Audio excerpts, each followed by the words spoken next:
Pensemos por un momento en cuántos de los aproximadamente 6.000 millones de habitantes que hay en el planeta han vivido la circunstancia de haber sido presidente de su país 2 veces.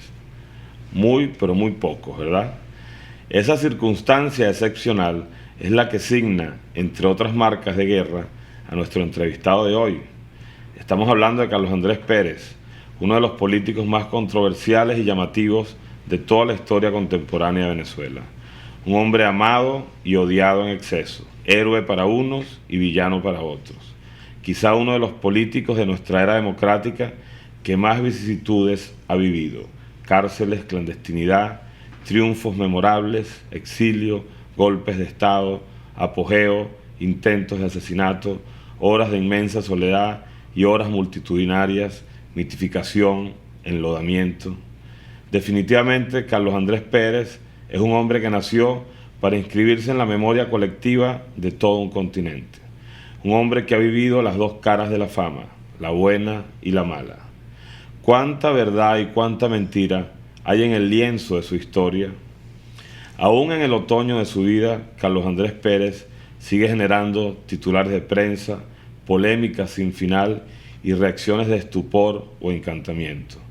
Hoy hemos querido acercarnos al cansancio de sus ojos, a la imposible serenidad de sus años y al costal de sus vivencias para hacer juntos el inventario de una vida marcada por la batalla, porque eso es Carlos Andrés Pérez, para bien o para mal de la gente que lo defiende o lo condena, un guerrero. Bienvenido, presidente Pérez. Presidente, la gran pregunta es, ¿Carlos Andrés Pérez es un guerrero vencido, un guerrero traicionado o un guerrero que la historia absolverá en su debido momento? Un guerrero que sigue en la pelea. Sigue en la pelea. ¿Usted no siente que ha llegado el reposo del guerrero? No ha llegado. Y ni siquiera siente, por ejemplo, que ha llegado el momento de escribir unas memorias que obviamente serían interesantísimas para todo el continente. Tampoco. Cuénteme algo. Hablando de lo que significa ser un político, de todas las lecturas que tiene ser político, ¿cuán sincero puede ser un político? Todo lo sincero que su vida le permita ser.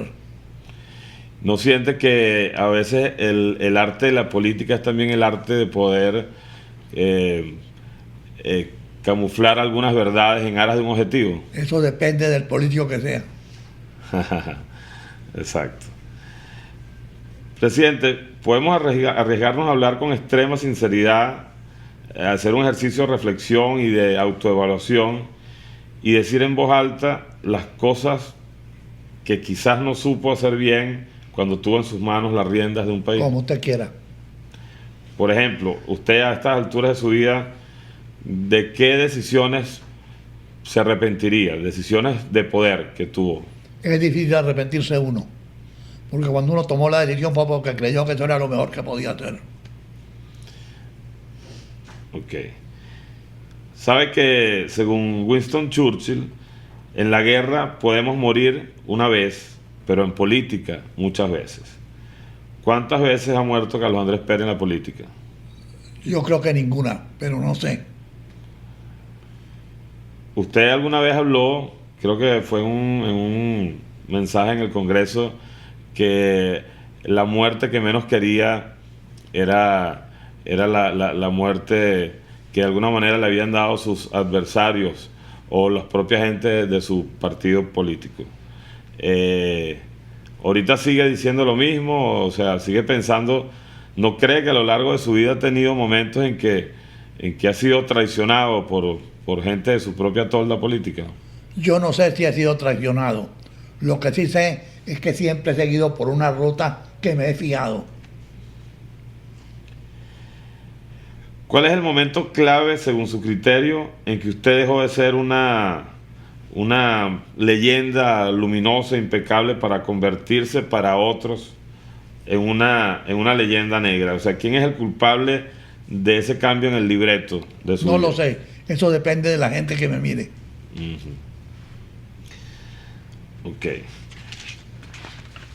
¿Sabe? Según Henry Kissinger, que creo que usted lo conoció personalmente Así es. muchas veces, él dijo que el 90% de los políticos le da mala reputación al otro 10%. ¿Está usted de acuerdo con ese concepto? No sé, porque yo no le di mala reputación a nadie, ni me busqué para mí una reputación especial, sino la que tenía. Y a lo mejor no sería que algunos políticos le dieron mala reputación a usted. Eso es posible. Y no se atrevería de repente a sincerarse aquí con nosotros y de repente decirnos algún nombre que se le ocurra de gente que quizás no fue lo eficaz que usted quería que fuera en su gobierno, en sus dos gobiernos. No se lo podría decir, pero fue mucha la gente que no fue eficaz. Ok. ¿Cuál ha sido el peor momento de su vida políticamente hablando?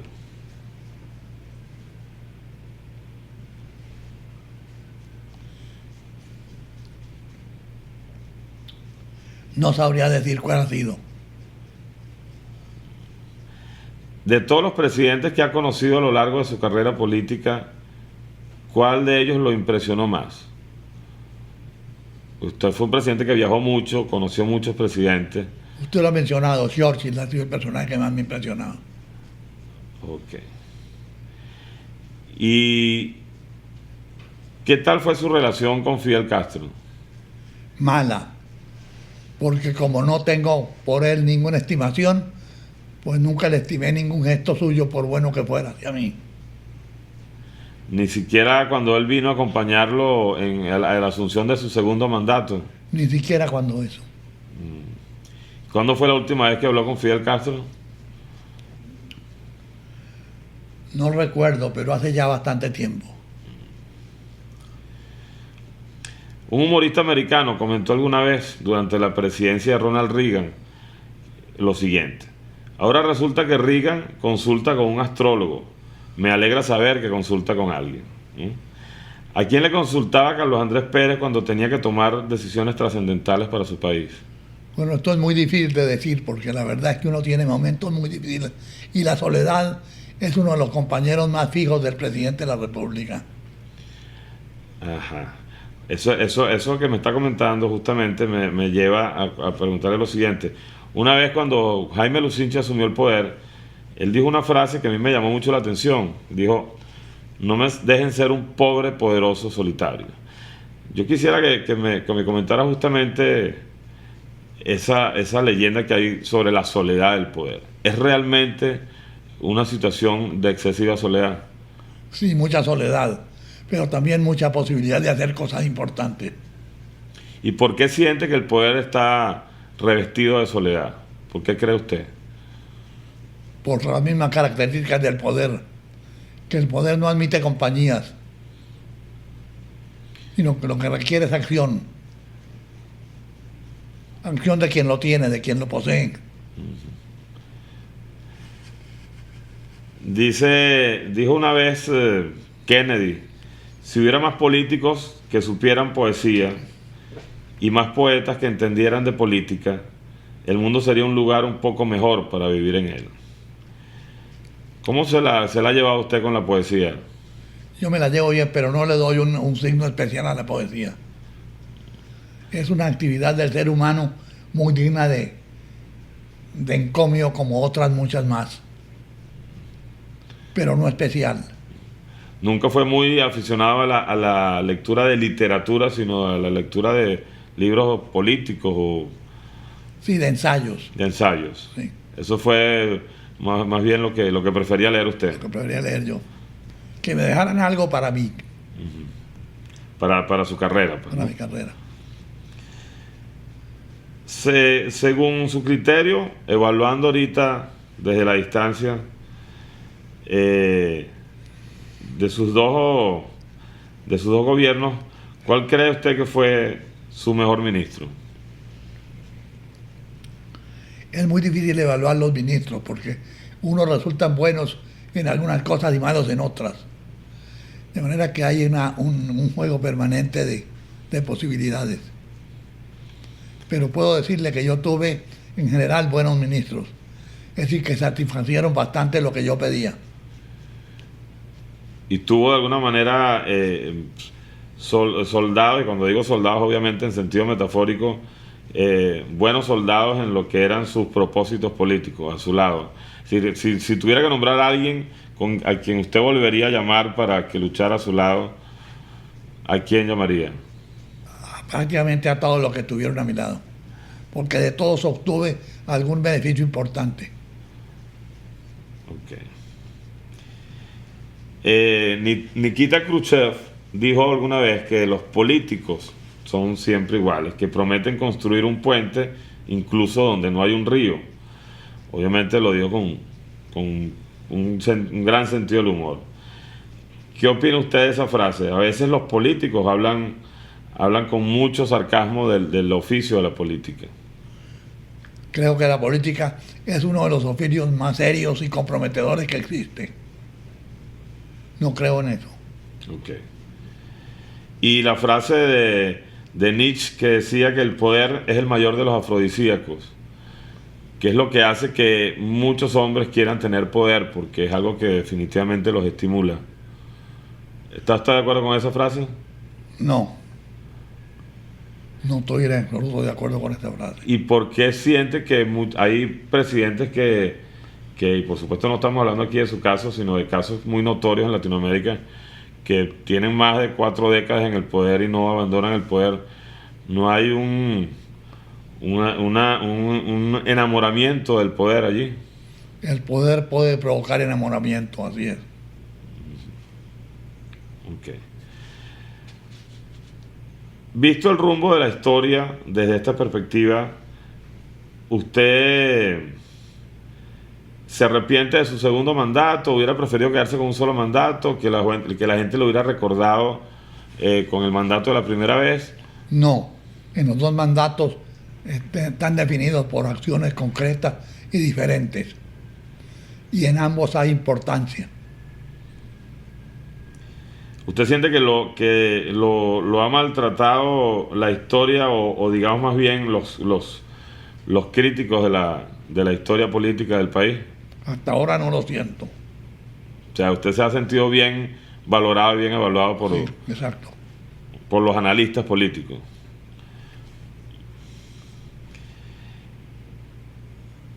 ¿Qué cosas extraña más de la época del poder? La posibilidad de hacer cosas, de demandar. Ok. Ni lo uno ni lo otro, sino todo lo contrario. ¿Recuerda cuándo fue la primera vez que utilizó esa expresión? Y recuerda, o sea, y está consciente de que esa frase se convirtió en un emblema suyo, pues decir que ya todo el mundo cuando la dice, recuerda que fue usted. No. ¿No se acuerda? De acuerdo. ¿Se acuerda de otra frase importante que lo marcó mucho? Ese hombre sí camina. ¿Cuál cree usted que fue la mejor parte y la peor parte del camino? La mejor parte del camino fue el que recorrí. ¿Y la peor parte? ¿Y la peor? El que no pude cumplir, el que no pude recorrer. Ok. ¿Quién es para usted el político más brillante de toda la historia de Venezuela? El político más brillante de toda la historia de Venezuela, ¿de qué tiempo? De la historia contemporánea. Yo creo que es Rómulo Betancourt. Rómulo Betancourt. Y si la pregunta la hacemos más globalizante y hablamos de la independencia hacia acá. Es que los héroes de la independencia no los podemos comparar con nadie. Uh-huh. Porque ellos son únicos. Y lograron lo que nosotros más queríamos, la libertad. De todos los próceres nuestros, ¿cuál era para usted el que más admiración le suscitaba? No hay duda que Simón Bolívar es un genio. Eso a mí no me cabe la menor duda. Y al que no se le ha dado todavía la posición que todavía se merece. ¿Siente que a Bolívar todavía no se le ha dado la posición que merece? No. Okay. ¿Cómo ha tratado el amor a Carlos Andrés Pérez? Pues aquí me tiene mi familia, me ha tratado bien. Yo no soy un hombre de muchas mujeres, porque no creo que esto sea el destino del hombre. Pero sí me parece que un hombre sin compañía femenina no es hombre, no tiene vida. Si usted tuviera que pedirle perdón al país por algo, ¿por qué le pediría perdón? Eso sí es difícil decirlo. Pero yo creo que eso depende también mucho de hacia dónde se mire. ¿A quién hay que pedirle perdón? Al país, digo, al pueblo, a su pueblo. Yo no hice nunca nada contra el pueblo, nada, nunca nada. Si algo salió mal fue porque salió mal, no porque yo traté de hacerlo mal. O porque yo deseé una cosa mala para mi pueblo. Ok. Una pregunta, presidente. Quizás es de nobles reconocer alguna virtud en el enemigo o en el adversario, pues no voy a usar un término quizás tan extremo. ¿Usted cree que podría nombrarme al menos 2 virtudes de Hugo Chávez? Si tuviera una sola la nombraría, porque me valdría la pena que el presidente de nuestra república tuviera virtudes, porque eso es lo que uno quiere. Ninguno de nosotros quiere un presidente malo. Y si resulta malo no es por culpa nuestra, sino por culpa de él, que no es capaz de hacer cosas buenas. Ok. ¿Qué es lo peor que han dicho de Carlos Andrés Pérez, para su criterio? Lo peor que han dicho que a mí, yo eso sí que no sé. ¿Qué será lo peor que han dicho a mí? Dígame algunas cosas malas que han dicho de mí. Bueno, si usted si usted no la recuerda, de repente, bueno, han dicho, como bien decía yo al principio, a usted lo han amado muchísimo y hay gente que lo ha odiado mucho. Sí. Y hay gente que de repente lo ha llamado corrupto, gente que lo ha llamado... Corrupto no soy, eso sí los defino desde el primer momento. Corrupto no fui ni soy. Pero digamos, generalmente cuando suelen enrostrar alguna condición negativa de alguien es justamente para Claro. para buscarle camorra de alguna manera, Claro, ¿no? es, Para enlodarle el nombre, el prestigio, ¿no? Yo le voy a nombrar unas palabras. Yo creo que yo he cometido muchos errores en mi vida, pero no sabría en este momento precisar cuáles. Ok. Yo le voy a nombrar unas palabras para que usted me diga una respuesta muy corta. Yo quisiera que usted, por ejemplo, si yo le preguntara una ciudad preferida para usted, ¿cuál sería esa ciudad? ¿Cómo? Una ciudad preferida por usted en el mundo. Caracas. Una canción. Una canción que le guste mucho. Alma Llanera. Alma Llanera. Un libro inolvidable para usted. Yo he leído mucho y me gustan mucho los libros. De verdad que hay muchos libros inolvidables para mí. O sea, tendría una cabecera llena de muchos libros, ¿no? Sí. Un amigo inolvidable para usted. También he tenido muchos amigos y me han sido fieles y los quiero mucho. ¿Alguna vez ha tenido un amuleto? Nunca he tenido amuletos, ni creo en amuletos. Un mandamiento personal. Algo que usted asuma como principio de vida. La honestidad. Una mujer inolvidable para usted. Mi madre. Un paisaje. El de mi tierra. Específicamente el de Rubio. Específicamente el de Rubio. Una comida. El sancocho criollo. Una época del mundo preferida por usted. Yo no puedo referirme sino a las que he vivido. ¿No le hubiera gustado de repente haber vivido en el Renacimiento o en la Edad Media o a principios No, estoy bien donde viví. Ok. Bueno, le fue muy bien, pues fue presidente 2 veces de un país. Un pecado capital. De los 7 pecados capitales que hay, ¿cuál aceptaría usted que es víctima de ese pecado capital? No creo en los pecados capitales. Todos son esas partes de las actividades del ser humano. Un político de la historia universal. Ya te lo he nombrado muchas veces, Churchill. Churchill. Ok. Un lugar donde quisiera morir. Mi tierra, Venezuela. Ok. Una frase que se parezca a lo que usted piensa de Venezuela. Si cuando usted le dice en Venezuela, ¿cómo de alguna manera la definiría usted? Pienso en el país donde es posible la felicidad.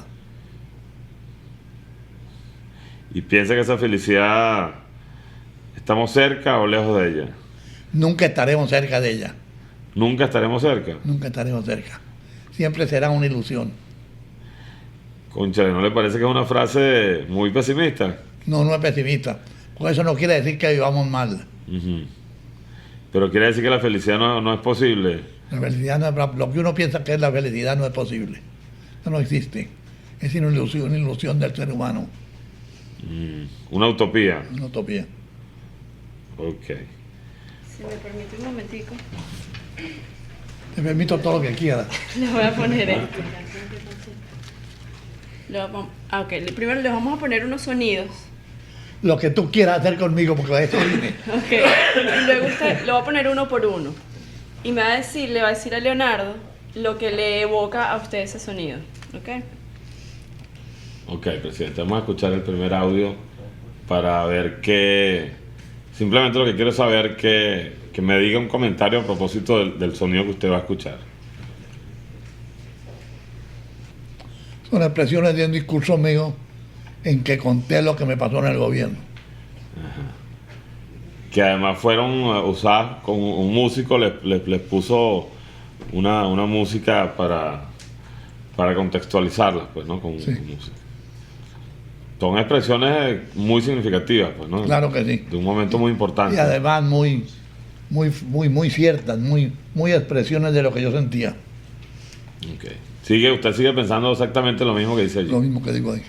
Okay. Vamos a escuchar el segundo audio, señor presidente. Entiendo que a usted le gustan mucho las rancheras. Y esta me gusta muy especialmente. Cuénteme por qué le gusta muy especialmente. No sé, tal vez porque plantea futuros. Ajá. Permanencias. Sí. Ajá. Regresos. Sí.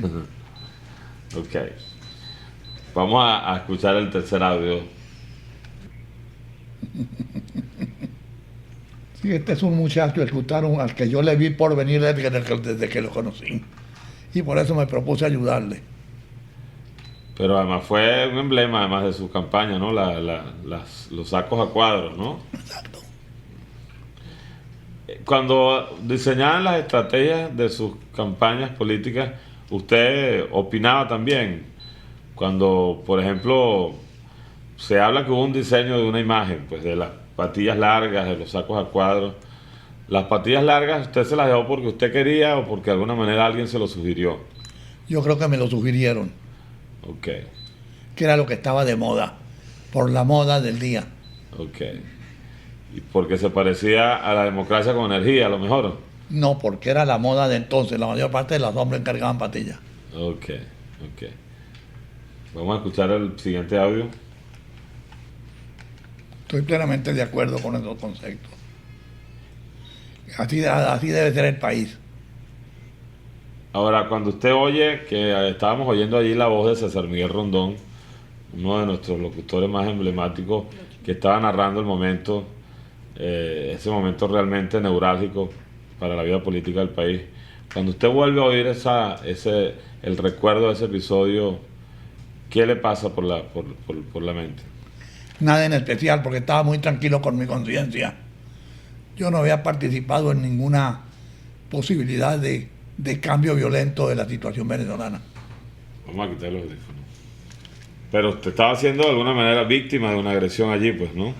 ¿En qué momento de los acosos o de los intentos de golpe de Estado con su gobierno, usted llegó a sentir Miedo, pues miedo al que sienten los seres humanos, pues. En ningún momento, porque no hubo ningún acoso. Nunca llegó a ser un acoso en ninguno de esos intentos. Pero por lo menos desconcierto hubo, ¿no? Sorpresa. ¿Cuándo? Bueno, Cuando el golpe del golpe de Estado, el intento de golpe de Estado de Hugo Chávez Frías, por ejemplo. Es decir, de alguna manera, eso a usted no lo desconcertó. no me desconcertó. Ni sabía quién era ese personaje. No lo había oído ni siquiera nombrar para entonces. Fue una sorpresa completa. Una sorpresa completa. Se cuenta mucho que cuando usted volvía de Suiza, que lo recibe el ministro de Defensa y le comenta que hay rumores de golpe, usted los desestimó totalmente. Cierto, porque yo creía que en Venezuela no habían condiciones de ninguna naturaleza para un golpe militar. Y después no sintió que estaba subestimando a sus enemigos. No creo que lo subestimé como se demostró en la realidad. Bueno, pero ahorita están instalados en el poder. Claro, no lo tumbaron usted en su momento, pero están instalados en el poder, ¿no? Bueno, porque esa es la lucha política. ¿Qué cree usted que va a pasar en el futuro inmediato con Venezuela? Nada especialmente bueno. Estamos viviendo una etapa muy mala del país. Y esta cuestión de Chávez nos ha hundido en una situación en la que nunca creímos estar. De manera que yo soy a corto plazo, soy pesimista, pero estoy seguro que nos repondremos con creces y que Venezuela va a ser una de las grandes naciones de América Latina. ¿Usted cree que hay algún líder emergente que usted vea en el panorama político venezolano, alguien que pudiera, en quien la gente pudiera depositar una esperanza? Sí lo hay, pero no lo estamos viendo todavía. Tenemos que esperar a que aparezca. O sea, ahorita está, pero no es ninguno de los que está postulado, Exacto, ¿no? así es. ¿Cuál siente usted que ha sido el mayor error de la oposición en estos años? No constituirse como un movimiento de oposición, sino entrar en un juego raro, donde no se sabe quién es el gobierno y quién es la oposición. ¿Usted siente que en algún momento se llegó a confundir quién era gobierno y quién era oposición? Yo creo que sí. Y eso que dieron en llamar en algún momento coordinadora democrática, ¿qué significó para usted? Una buena palabra y un intento sin fondo.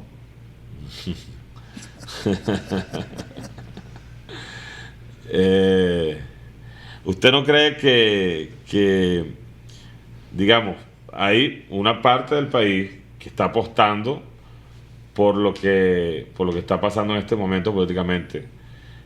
Hay otra parte que está intentando revertir el orden de las cosas.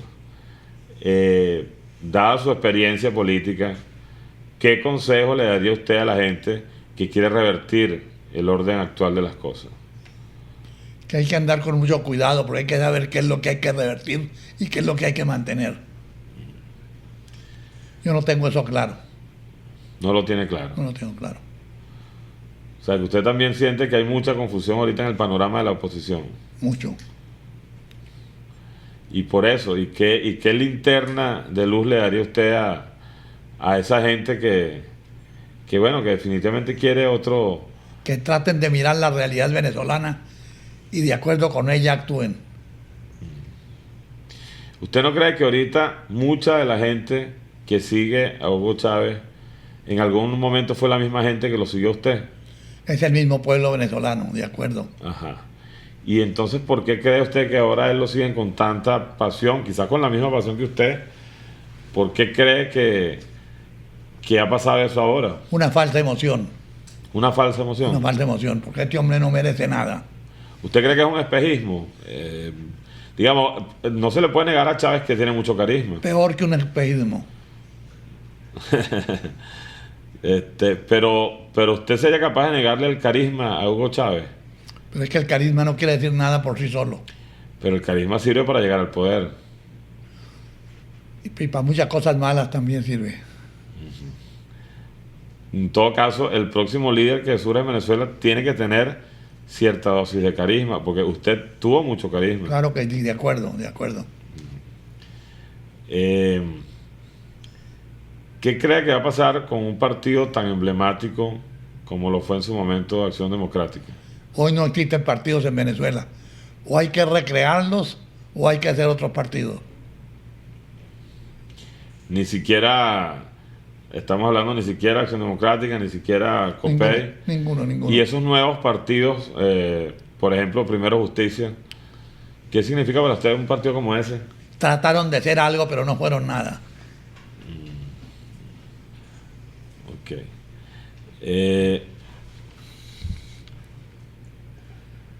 Presidente, ¿qué es lo que más añora usted de Venezuela? Ya en términos existenciales, no en términos políticos, en términos de el hecho de estar viviendo lejos de su país, ¿qué añora? La manera de vivir en Venezuela es la que me gusta a mí. No participo de otros sentimientos. Y en la única parte donde yo me siento contento y satisfecho es aquí en Venezuela. Okay. He estado en muchas naciones y en muchos lugares, pero en ninguno me siento satisfecho. Ok. Sí, me imagino, creo que nos pasa a todos los venezolanos. Así es. ¿Y tiene usted pensado volver a su país? Claro que sí, apenas pueda instalarme aquí me instalo. Ok.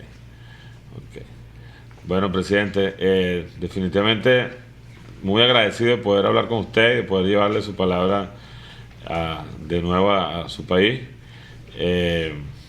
Mis respetos y de verdad Lo mismo para ti y para todos tus compañeros.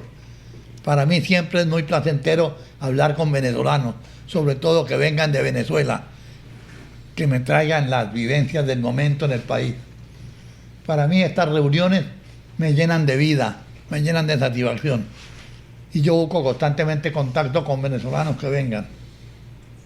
Qué bueno, yo de verdad, yo creo que a mí como a cualquier otro venezolano que ha vivido en el siglo XX y ahora estamos empezando a vivir el siglo XXI, de verdad nos gustaría que en algún momento a usted se le ocurriera contar sus memorias, lo que ha sido su vida política. Lo estoy haciendo. ¿Lo está haciendo? Sí. Ah, ok.